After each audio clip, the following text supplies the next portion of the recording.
مجید فرقان حمید کے اندر بہت ساری چیزوں کا واضح بیان ہے، لیکن بہت ساری ایسی چیزیں ہیں کہ جسے قرآن نے مطلق بیان فرمایا اور قرآن کریم فرقان حمید کے اندر اس کی مزید وضاحت نہیں ہے. جیسا کہ قرآن میں اللہ پاک نے فرمایا کہ وَارْكَعُوا مَعَ الرَّاكِعِينَ، کہ رکوع کرو رکوع کرنے والوں کے ساتھ، نماز قائم کرو. اقیموا الصلاۃ کا لفظ تو کئی بار اللہ پاک نے قرآن میں ارشاد فرمایا.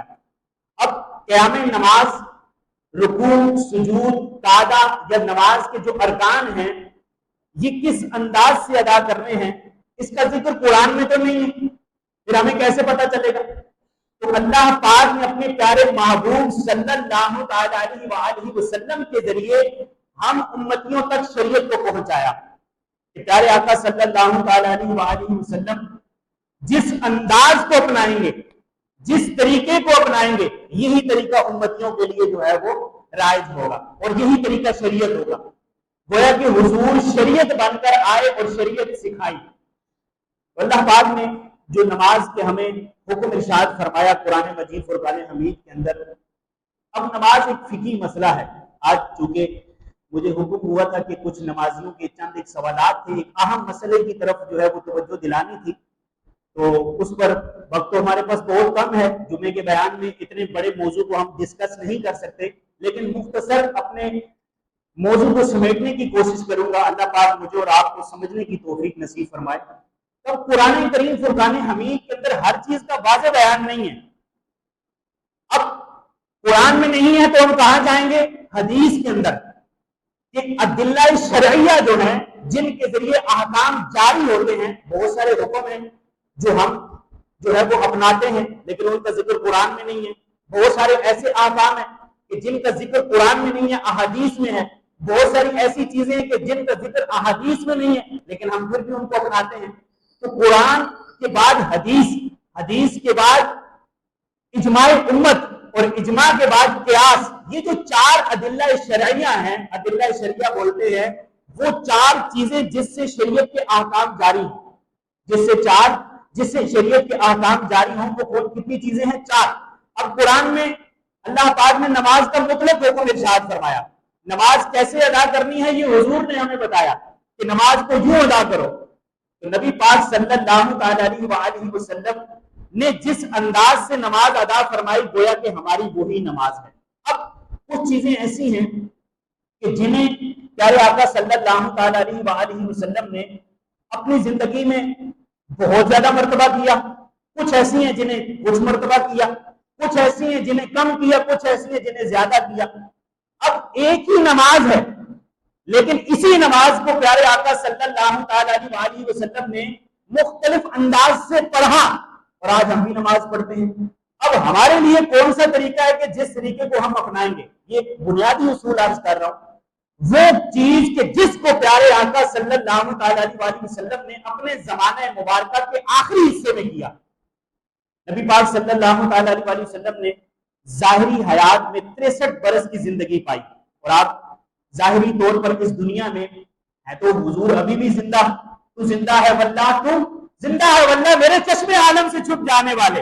حضور تو زندہ ہے اور اللہ پاک نے آپ کو بے شمار کمالات عطا فرمائے، لیکن آپ صلی اللہ تعالی علیہ وسلم نے جو ظاہری زندگی گزاری وہ 63 برس کی تھی. اب 63 برس کی زندگی میں حضور صلی اللہ تعالی علیہ وسلم کے زمانے مبارکہ میں جو آخری حضور کا زمانہ تھا، اس زمانے میں جو آقا صلی اللہ تعالی علیہ وسلم نے اعمال کیے، مثال کے طور پہ نماز ہے. اب جس انداز سے نماز پڑھی پہلے اس انداز سے نہیں پڑھی، اب اس انداز سے پڑھی تو گویا وہ پہلے والا حکم منسوخ ہو گیا اور یہ جو اب حکم ہے یہ ناسخ ہے. ناسخ اور منسوخ ایک شریعت کی اصطلاح ہے. اب ایک رفع یدین جو ہے ہمارے درمیان ایک مسئلہ ہے. رفع یدین کی تعریف کیا ہے؟ رفع یدین یہ ہے کہ ہاتھوں کو کانوں تک اٹھانا. اب آیا کہ نماز کے شروع میں کانوں تک ہاتھ اٹھائیں گے یا رکوع کرتے ہوئے بھی نماز میں ہاتھ اٹھائیں گے، سجدہ کرتے ہوئے بھی اٹھائیں گے، اسی طرح جو ہے وہ سجدے سے اٹھیں گے، رکوع سے اٹھیں گے، آتے جاتے جو ہے وہ رفع یدین کریں گے. یہ جو حکم ہے یہ قرآن اور حدیث ہمیں کیا بتاتا ہے؟ قرآن کی بات تو میں نے پہلے ذکر کر دی کہ قرآن میں اللہ پاک نے مطلق نماز کا حکم ارشاد فرمایا ہے اور نماز کس انداز سے ادا کرنی ہے یہ حضور نے ہمیں بتایا ہے. اور آقا صلی اللہ تعالی علیہ وسلم کی زندگی میں آپ صلی اللہ تعالی علیہ وسلم نے جو زمانہ مبارکہ میں نمازیں ادا کی، یہ ہم مانتے ہیں کہ آپ صلی اللہ تعالی علیہ وسلم نے زندگی کے اکثر حصے میں رفع یدین کے ساتھ نمازیں ادا کی، لیکن زمانہ مبارکہ کے آخری ایام میں آپ صلی اللہ تعالی علیہ وسلم نے رفع یدین کو ترک کر دیا۔ اب رفع یدین کو ترک کیا، اس سے کیا مراد ہے؟ اس سے مراد یہ ہے کہ آپ صلی اللہ تعالی علیہ وسلم نے اپنے زمانہ مبارکہ کے آخری ایام میں صرف پہلی تکبیر پر ہاتھوں کو اٹھایا، بقیہ کسی بھی تکبیر پر ہاتھوں کو نہیں اٹھایا۔ تو آپ صلی اللہ تعالی علیہ وسلم، یہاں توجہ فرمائیں، آپ صلی اللہ تعالی علیہ وسلم نے اپنے زمانہ مبارکہ کے آخری ایام میں جو نمازیں ادا کی، اس میں نہ تو رکوع سے اٹھتے ہوئے ہاتھوں کو اٹھایا، نہ سجدے سے اٹھتے ہوئے اٹھایا، نہ رکوع میں جاتے ہوئے جو ہے وہ ہاتھوں کو اٹھایا، بلکہ آپ صلی اللہ تعالی علیہ وسلم نے جن صحابہ نے یہ عمل کیا انہیں منع فرمایا۔ ٹھیک ہے، اس پر درجنوں حدیثیں ہیں۔ میں نے پہلے عرض کیا کہ ہمارے پاس وقت بالکل کم ہے، ابھی بھی 2-3 منٹ باقی ہیں، ہم یہاں پر ساری حدیثیں بیان نہیں کر سکتے۔ اگر اس موضوع پر ہم بات کریں تو ہمارے پاس اور بہت سارا وقت ہے، ہم بیٹھ کر بات کر سکتے ہیں، لیکن بات عرض کرنے کا مقصد یہ ہے کہ شریعت وہ ہے کہ جو آقا صلی اللہ تعالی علیہ وسلم نے ہم تک پہنچائی، جو اللہ والوں نے ہم تک پہنچائی، جسے امام بخاری اور امام مسلم، امام ترمذی نے ہمارے درمیان پہنچایا، آج ہم اپنی طرف سے اگر شریعت کو بیان کرتے ہیں، آج اگر ہم سوشل میڈیا کے ذریعے کسی چیز کا عروج دیکھ کر یہ سمجھتے ہیں کہ آج یہی عروج ہے اور اسی کو مانو یہ عروج ہے، یہ تو نہیں ہے نا۔ اللہ پاک نے اپنے نبیوں کو، اپنے ولیوں کو، اپنے رسولوں کو، اپنے پیاروں کو، اپنے برگزیدہ بندے کو ہماری رہنمائی کے لیے تو بھیجا ہے۔ قرآن نے فرمایا وَرْكَعُوا مَعَ الرَّاكِعِينَ، رکوع کرو رکوع کرنے والوں کے ساتھ۔ اب رکوع کیسے کرنا ہے، گردن کو کتنا جھکانا ہے، زمین پر نماز ادا کرتے ہوئے سجدہ کس انداز سے ادا کرنا ہے، قعدہ کس طرح کرنا ہے، تشہد میں اشہد ان لا الہ پڑھنا ہے تو کس انداز سے پڑھنا ہے، نماز کے دوران کھیلنا نہیں ہے انگلی کے ساتھ، یہ ساری چیزیں ہمیں کون بتائے گا؟ یہ اللہ والے بتائیں گے، علماء بتائیں گے، نیک اور صلحاء لوگ بتائیں گے، جو قرآن اور حدیث کے دلائل کے ساتھ ہم سے بات کریں گے۔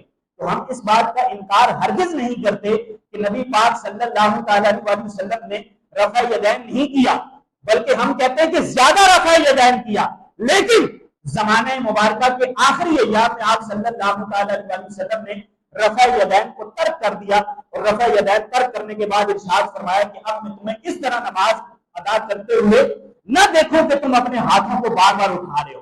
اب ایک امام بخاری، اپنا امام شافعی اور امام اعظم ابو حنیفہ، یہ فقہاء کے اندر 4 ائمہ ہیں، امام شافعی، امام اعظم، امام شافعی، امام احمد بن حنبل اور امام مالک، 2 پائے کے فقیہ امام اعظم ابو حنیفہ اور امام شافعی، ان دونوں کے درمیان اس فقہی مسئلے کا اختلاف ہے۔ دیکھیں یہ مسئلوں کا اختلاف ہمارے بڑوں کا ہے، ہمارا نہیں ہے، ہمیں تو جو بڑوں نے بتایا ان کی تقلید کرتے ہیں۔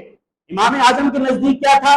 رفع یدین نہیں کرنا۔ امام شافعی کے نزدیک کیا ہے؟ رفع یدین کرنا ہے۔ ایک بات امام شافعی رحمۃ اللہ تعالی علیہ، امام اعظم ابو حنیفہ رحمۃ اللہ تعالی علیہ کے مزار شریف پر تشریف فرما ہوئے، حاضر ہوئے، اور وہاں آپ نے جو ہے وہ آپ کے لیے فاتحہ کی اور نماز ادا کی۔ جب آپ نے نماز ادا کی تو آپ نے رفع یدین نہیں کیا۔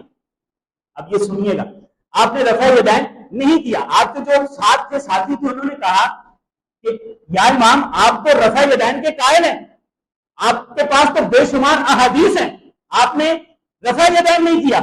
امام شافعی نے کیسا پیارا جواب ارشاد فرمایا۔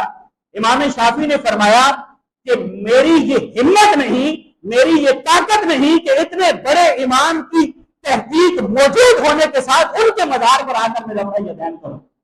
ہے وہ رفع یدین کے قائل تھے، اور آج بھی کئی شافعی رفع یدین کرتے ہیں، لیکن ہم کہتے ہیں اچھا کرتے ہیں کیونکہ وہ اپنے امام کے پیچھے ہیں۔ لیکن وہ کہ جو نہ امام اعظم، نہ امام شافعی، نہ امام احمد بن حنبل، نہ امام مالک کو ماننے والے ہیں، بلکہ اپنی تحقیقات بیان کر کے رفع یدین کرتے ہیں، اور پھر اس آڑ میں لوگوں کے درمیان نفرت پھیلاتے ہیں۔ ہمارے پیارے آقا صلی اللہ تعالی علیہ وسلم، آج میلادت کا موقع ہے، میلاد کا مہینہ ہے، آپ کی بعثت کا بہترین مقصد کیا تھا کہ آپ صلی اللہ تعالی علیہ وسلم لوگوں کے درمیان نفرتیں مٹانے آئے تھے۔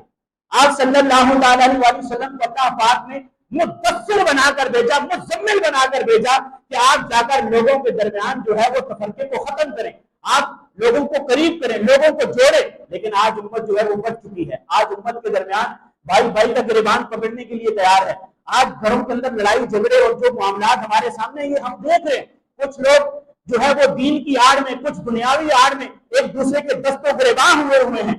تو آج ولادت کا مقصد بھی ہم نے سمجھنا ہے کہ پیارے آقا صلی اللہ تعالی علیہ وسلم کی بعثت کا مقصد یہی تھا کہ آپ صلی اللہ تعالی علیہ وسلم آئے تو لوگوں کے درمیان محبت کو پھیلائیں۔ ہم بھی محبت پھیلائیں گے انشاءاللہ، آقا کی ولادت کی خوشی منائیں گے انشاءاللہ۔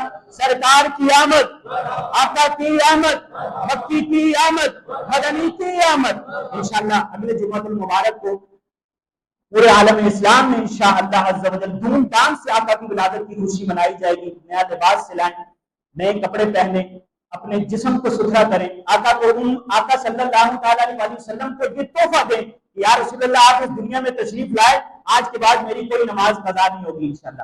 باقی جو میں نے رفع یدین کے مسئلے پر مختصر عرض کیا، اس پر آپ بات کرنا چاہیں تو جمعے کے بعد بھی میں حاضر ہوں۔ درجنوں حدیثیں ہیں ہمارے پاس، ہم بھی قرآن اور حدیث کے مطابق بات کرتے ہیں، ایسا نہیں ہے کہ قرآن اور حدیث سے ہٹ کر بات کرتے ہیں۔ اللہ پاک ہمیں حق اور سچ سمجھنے کی توفیق نصیب فرمائے۔